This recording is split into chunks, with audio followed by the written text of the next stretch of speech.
parce que nous l'avons, comme j'ai dit tantôt, vécu. Qu'est-ce qu'il faut pour consolider cette paix et cette sécurité? Mais c'est sensibiliser. Mais c'est sensibiliser les jeunes, c'est sensibiliser les femmes. Dans le cadre donc de la journée de la femme, des droits de la femme, nous avons choisi de parler de la protection des femmes, de la désinformation qui fait que certaines femmes, certains jeunes peuvent plonger dans une violence telle que ces violences peuvent amener une situation de déstabilisation dans notre pays. Nous n'en voulons pas. Raison pour laquelle nous avons allié deux thèmes, la paix et la sécurité au Sénégal, mais également l'utilisation des TIC, des technologies de l'information et de la communication, comme vous le savez, TikTok,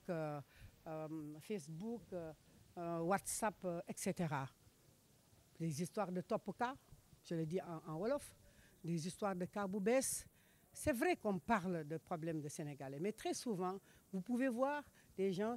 à cause de cette désinformation, avoir des comportements qui ne sont pas les bons comportements pour le pays. Ce que je peux vous dire, hein, je l'ai vécu au Congo, je l'ai vécu au Timor. Vous pouvez voir un groupe de personnes se bagarrer, tuer quelqu'un et l'enterrer sur place sans que quelqu'un n'intervienne. Quel sera votre rôle en tant que pionnière de la police sénégalaise? Mais sensibiliser, comme je l'ai dit, alerter ce que nous sommes en train de faire, organiser des ateliers, faire des tournées dans les écoles, dans les commissariats de police, pour aussi bien le comportement des jeunes dans la rue, mais le comportement aussi des forces de l'ordre qui l'ont appris quand même. Les forces de l'ordre ont appris comment gérer une foule. Et ce qu'on entend très souvent, ils ont fui devant la foule. Non, ils se replient, ils ne fuient jamais. Quand on est devant une foule, on est obligé d'utiliser des grenades lacrymogènes pour disperser ces foules. Et comment vous appelez qu'on lance une grenade lacrymogène pour disperser une foule et que c'est cette foule-là, parmi cette foule-là, qu'on relance sur les policiers, sur l'institution. Lors du Djambar, ce n'est pas de la bravoure. Parce qu'une foule, lorsqu'on la laisse elle-même, lorsqu'on ne fait pas du maintien de l'ordre, cette foule peut s'entretuer. Cette foule peut s'entretuer. Et lorsque des éléments sont devant une foule immense, ils sont obligés de replier. Ils se replient pour pouvoir donc gérer la situation de cette manière. Parce qu'aujourd'hui, un policier qui est doté d'une arme, un policier qui est doté d'autres choses, peut, s'il est agressé, donc il peut tuer. Moi, je préfère qu'il se replie, qu'il tue. Parce que quand on est devant une foule, vous êtes des Sénégalais, nous sommes des Sénégalais, la différence c'est la tenue, on ne se laisse pas tuer. Mais à cette foule, ce qu'on lui dit, c'est de savoir raison garder. Ceux qui ont le droit de manifester peuvent manifester. Nous sommes dans un pays démocratique. Nous assistons à des manifestations très souvent que la police encadre. Mais lorsque c'est une infraction, lorsque c'est interdit, ça devient une infraction. Et la police, sa mission régalienne, c'est de protéger les biens et les personnes, mais c'est de rechercher les éléments d'une infraction afin de mettre à la disposition de la justice pour que la justice puisse juger. Donc nous, notre mission, c'est ça, rassembler les preuves, arrêter les personnes qui sont, je veux dire, la présomption d'innocence, comme on le dit, nous la respectons. Nous respectons les droits de l'homme parce qu'aujourd'hui, lorsque quelqu'un est arrêté dans le cadre d'une comment ça s'appelle encore, dans le cadre d'une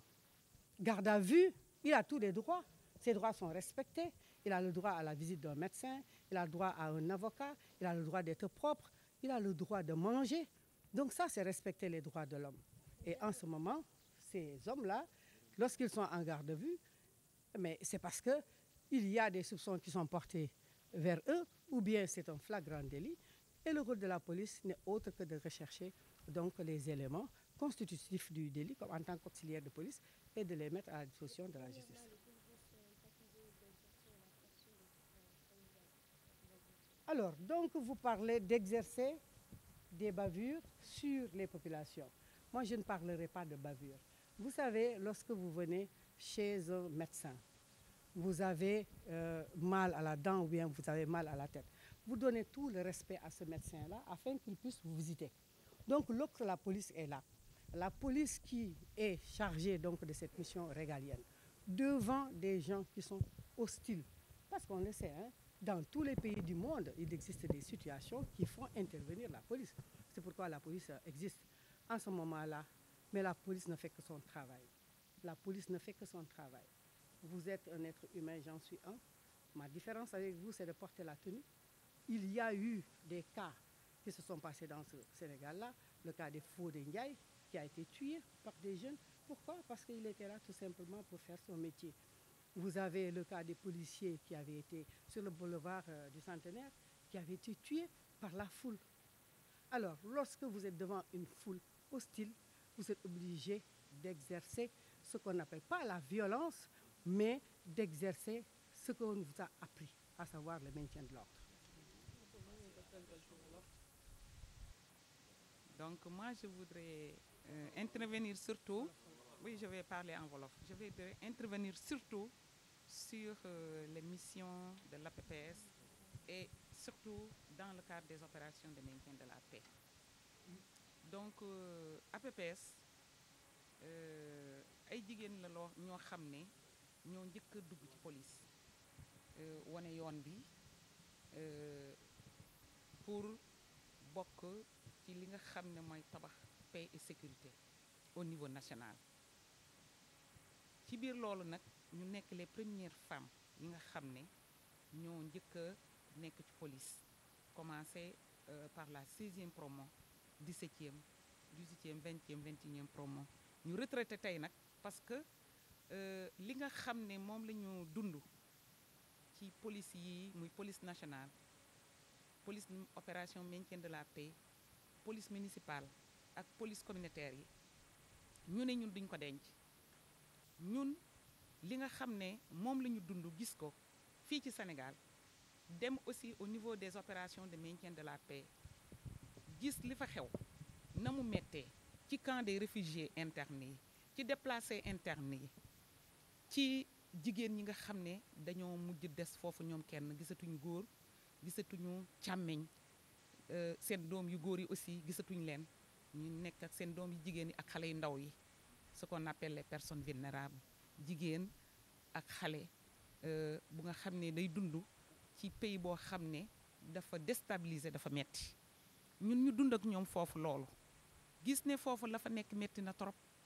parce que jigéen nekk chef de famille gisatul kenn ku ko jàppale ak ku ko dimbale gis jigéen ñi leen di violer gis jigéen ñi leen di mettital gis xale yi aussi tumaranke ñu nekkoon fa ci côté police ba di leen jàppale fekk police bi aussi daanu armée bi même chose justice bi même chose kaso yi boo fa demee administration pénitentiaire sa yaram day daw ñun loolu moo ñu yóbbu woon bitim réew ci mission maintien de la paix dans les pays en conflit et post-conflit am na si yeneen nawle yu fa des ba léegi toog fa ku mel ni Adama Coumba Ndaw ku mel ni le commissaire Koné ñu nga fa ba léegi ak ñi yeneen yoo xam ne ñii barki démb rek la ñu dem mission de maintien de la paix. lu ñu suñu woote bi mooy loolu ñu gis foofu bëgguñ mu am fii ndax ba léegi rek lewul depuis ñooñu Centrafrique secrétaire général Coumba Nguy Thiam fa la jógee bu yàggul ñu ngi maintenir la paix République démocratique du Congo ñu nga fa ba léegi mënul jeex Côte d'Ivoire ba mu jeexee gis nga ko ba tey yëf yaa nga continuer Mali gii mu ngi nii commencé nag donc yooyu ñu gis foofu dund ko foofu ak ñooñu bëgguñu vraiment mu ñëw fii ci suñu dëkk bi li ñu bëggoon mooy ñu waxtaan ñun ñëpp ay sénégalais lañ ñu nekk benn ñun nag APPS dañu bëgg a ñëw indi suñu wàll ci waxtaan bi jàppale suñu moromu jigéen yi parce que ay jigéen lañu jàppale suñu doom yi jàppale jeunesse bi parce que ñun ñoo leen jur jàppale aussi les autorités jàppale ñëpp ñi nga xam ne les acteurs que ça soit la société civile que ça soit les ONG ak ñëpp ñi nga xam ne dañu bëgg toog ñu waxtaan sottante al xel jàppalante yëkkatee ndóor dóora ndóor ba jàmm ñëw ci réew mi ñu de jàmm rek jàmm bi mooy ñun am nañ plan d'action boo xam ne suñ ñu ko permettre danañ waxtaan ak public bi danañ waxtaan ak population bi parce que population bi policiers yii ngay gis ci ñun la ñu jógee ci ñun la ñuy dellu si dégg nga xale yii suñuy doom lañu bu ñu génnee bu ñu ñëwee aussi ci kër gi la ñuy dellu si donc ñun ñëpp ñoo bokk lépp Sénégal montre yi baax yëpp ñoo bokk heure konte bon dañu bëggoon plan d'action boobu ñuy wax ñuy sensibiliser comme na ko secrétaire général wax ñu dugg sensibiliser waxtaan ak nit ñi parce que waxtaan bu amul solution du mën a am il faut ñu waxtaan il faut ñu may nit ñi ñu waxtaan ak foo mën a féetee muy état bi muy feneen opposition bi ñun ñëpp dañu war a toog ñu waxtaan buñ ñu ko mayee parce que ñun lu ñu gis bitim réew dund ko ci conflit ak post conflit ñun xam nañ ko te xam nañ ne neexul te xam nañ ne gaawut a jeex gis nga daay bu tàkkee fay ko moo jafe taal ko yomb na de mais fay ko moo jafe ñun nag loolu moo tax comme ay yaay lañu ay sœur lañu ay doom lañu ay jabar lañu ñun loolu moo tax ñu sol suñu dàll bëgg ci indi suñu wàll ñun ñaan nag ñu may ñu indi suñu wàll parce que am nañ suñu plan d'action boo xam ne bëgg nañu waxtaan ak ñëpp waxtaan ak xale yi waxtaan ak jigéen ñi waxtaan ak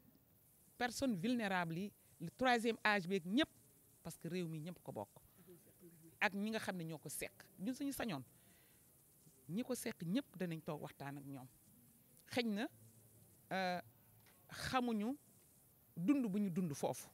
ndax ku def fukki at ci pays boo xam ne guerre kese la dund fukki at ak juróom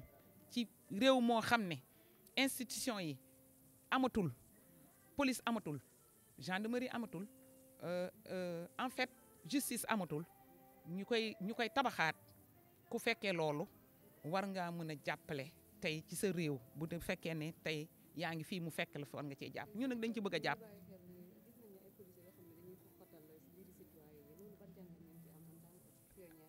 xam nga wax naa la léegi ne la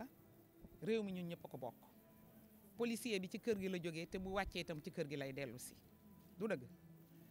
ki muy tasal rakkam la doomam la wala beau frère am la kon ñu ni neen la comme ñi ni neen la nag loolu yëpp waxtaan rek mooy waxtaan bi ma la wax rek dañ ko war a indi rek waxtaan bi moom foog mu am ñu waxtaanee àndaat waaw parce que Sénégal dafa nekk réew moo xam ne bii lu ñu ko xamee mooy jàmm ak salaam boobu moom lañ bëgg mu sax ñu nekk exemple dans la sous-région exemple en Afrique et exemple dans le monde entier bañ nañ ko ba ku jóg Sénégal ngay ñëw kon loolu dañoo bu ñu sañoon ñun APPS jàmm boobu dana sax dana am fii ci réew mi te loolu la ñuy ñaan. thème bu ñuy souligner mooy paix et sécurité benn ensuite naka la ñu war a utiliser les techniques de l'information ni ñu koy waxati les réseaux sociaux parce que tey da ngay dem ci bureau sax fekk nit du la déglu mu ngi ca téléphone am du la accueillir mu ngi ca téléphone am nit ñi guddi liggéeyatuñ du seen kër yi du seen bureau yi du feneen koo fekk mu ngi ci téléphone am te loolu dafa war a dakk téléphone ak réseaux sociaux am na nu ñu koy war a utiliser ba mu jariñ la loolu wax nañ ci te loolu moo ñu tax a jóg li nga xam ne da koy yàq loolu aussi dinañ ko waxtaanee pour que ñun njaboot gi yaay yi ñu munta artu suñu doom yi ba nga xam ne loolu diñ ci jaar parce que bu ñu sañoon nag lii nga xam ne mooy technologie de l'information yi mu am njëriñ ci ñun waaye duñu yàqal ndax lépp luy yàq ñun d'accord ñu ci merci beaucoup